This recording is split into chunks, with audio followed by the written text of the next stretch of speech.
Москве проведут 2 бессрочных рейда по проверке мигрантов. Проверку проведет как ГИБДД, так и Росгвардия.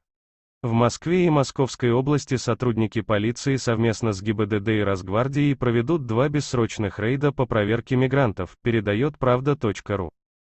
С 14 августа трудовые мигранты, занятые в московских службах такси, будут работать под надзором системы КИС-АРТ. Перед началом запуска цифровых идентификаторов таксистов сотрудники ГИБДД проведут усиленную проверку. В ходе этого рейда будет задействованы технологии «Умный город». Главная задача правоохранителей – найти и применить законные меры взыскания к водителям, не состоящим на учете в системе КИС-АРТ.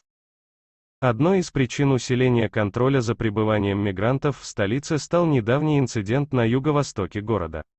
Массовая драка с участием порядка 100 граждан Кыргызстана, Таджикистана и Узбекистана повлекла за собой многочисленные аресты и депортацию зачинщиков беспорядков.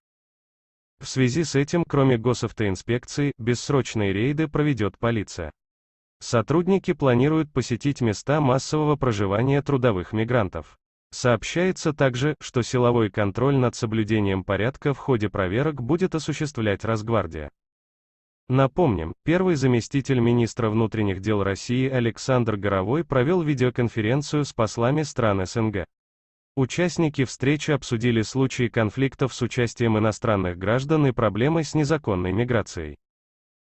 По словам Горового, в настоящее время в России нелегально находятся более 700 тысяч выходцев из СНГ. При этом нелегальные мигранты регулярно становятся фигурантами административных и уголовных дел, а в текущем году наблюдается рост их противоправной активности.